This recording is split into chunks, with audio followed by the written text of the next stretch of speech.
Bienvenue dans le vestiaire avec Nicolas Saint-Pierre. C'est une grosse journée qui débute une grosse semaine. 4 matchs sur la table avec un rendez-vous ce soir contre les Blue Jackets de Columbus. On poursuit la discussion sénateur avec Zachary Mercier. Midget 3A et la GMQ, un journaliste sportif qui a franchi toutes les étapes avant de se rendre à la Ligue nationale. À la couverture quotidienne des Sens pour le Journal Le Droit, ses analyses atteignent toujours la cible. Attention, ça va brasser. Avec Zachary Mercier. Présentation Stone Mount on the Park. On le lit quotidiennement dans les pages du quotidien Le Droit, sinon 2 fois la semaine avec nous. Première de 2 rencontres ce soir où on parlera évidemment des matchs. Les Sénateurs, grosse semaine qui débute avec un arrêt contre les Blue Jackets de Columbus. Avant de parler des forces en présence, je veux t'entendre sur ce que tu as retenu justement de la sortie publique de Linus Ullmark.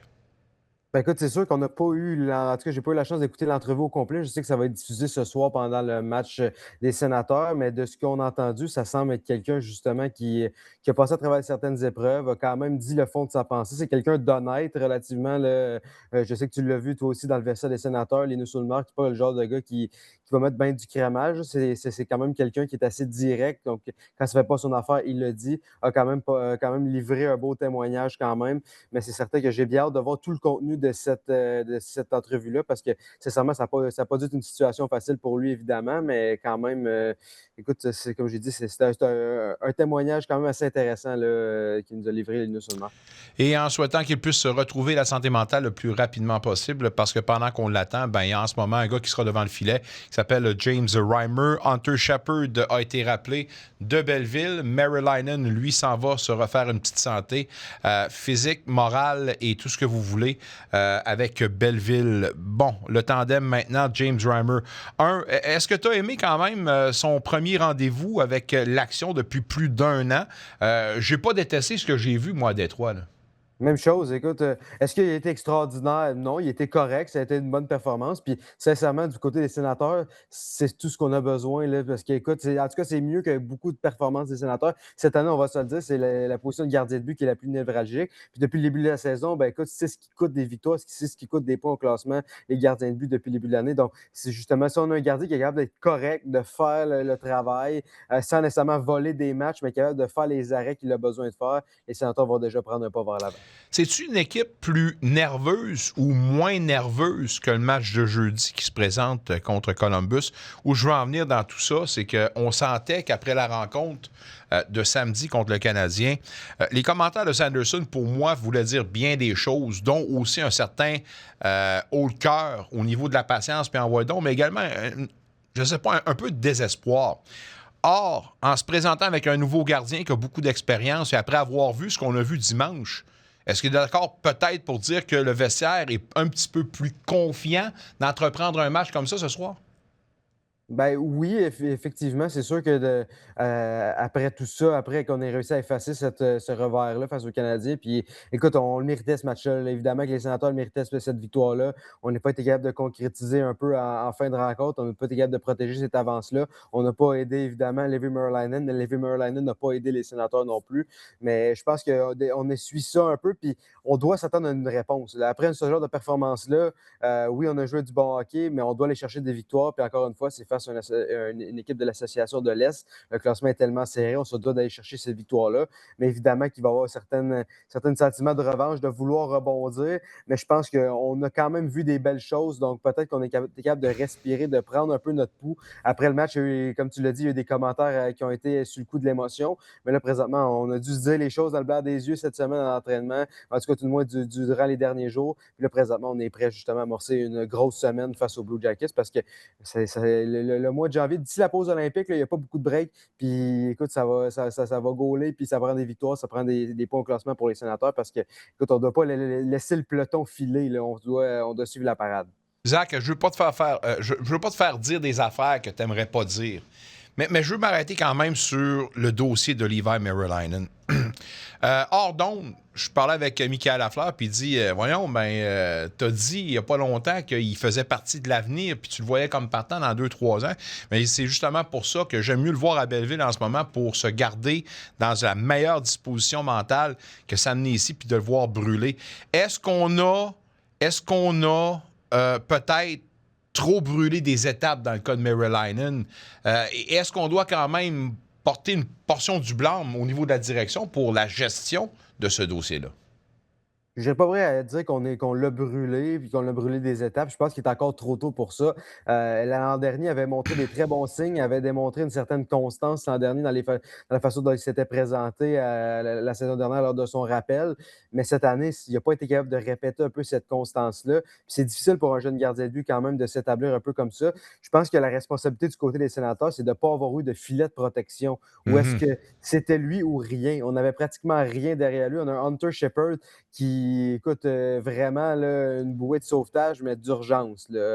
Sincèrement. De grosses urgences. Exact, ça ne peut pas te sauver très longtemps. On n'a pas été capable d'aller chercher, ou on s'est peut-être fié un peu trop sur le fait que Merrillanen était véritablement prêt, puis qu'on n'avait pas besoin d'avoir une certaine bouée de sauvetage, mais là, on n'avait personne un peu derrière lui. Puis si justement il y avait une blessure ou un départ, justement, un peu comme Hallmark a fait, un départ pour des problèmes de santé mentale, ben écoute, lorsqu'on arrive un peu comme ça, on se retrouve à dépourvu, puis on est obligé un peu de rappeler Saugaard qui justement a été un peu utilisé comme de la poudre à canon face à l'Avalanche. Puis là, encore une fois, on a un Hunter Shepard qui est là vraiment comme une bouée de sauvetage. Puis on a un Levi Merrillanen qui se cherche pendant tout ça. Donc, on est un peu pris justement à signer un James Reimer. Donc, ça, on avait peut-être prévu un peu le coup. Ou est-ce qu'on regarde un peu plus?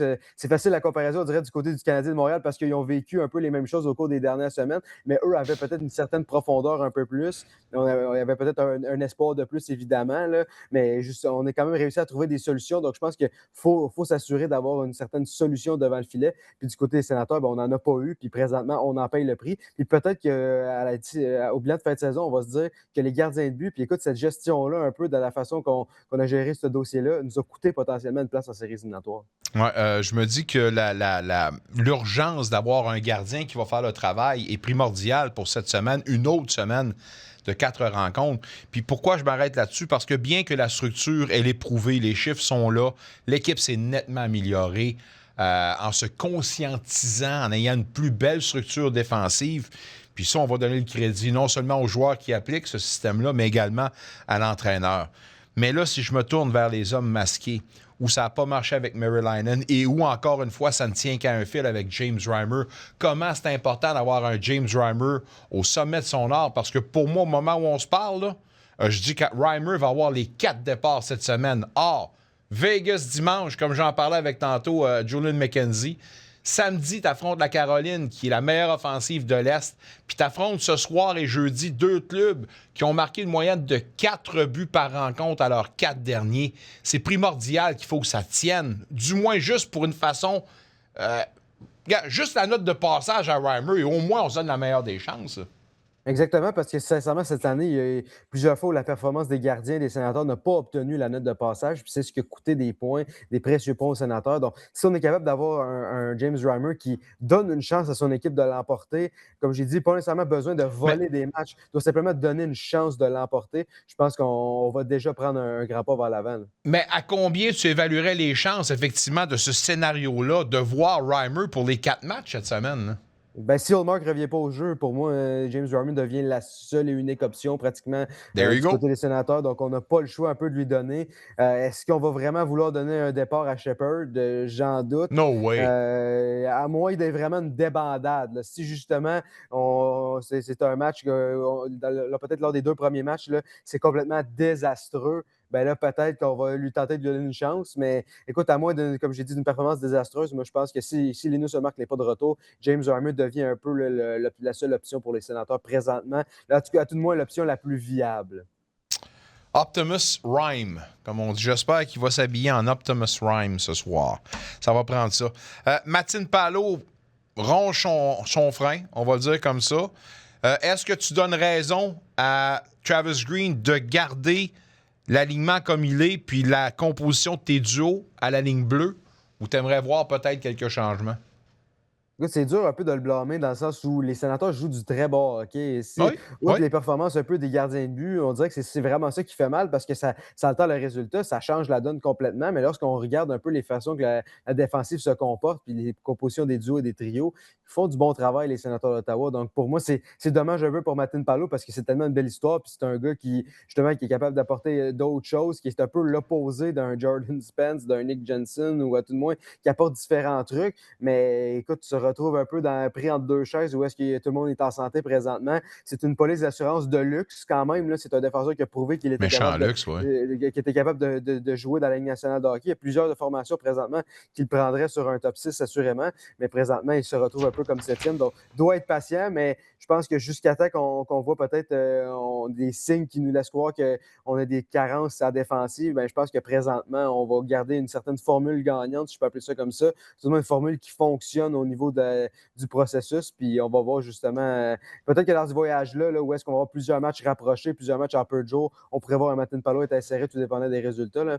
Mais présentement, c'est dommage pour lui parce que les Sénateurs jouent du bon hockey. Puis on est juste capable un peu de lui faire une place. Mais encore une fois, c'est notre tir qui a un fil. On est à un tir bloqué, une blessure, il y a un petit quelque chose justement qui soit de retour dans la formation. Là.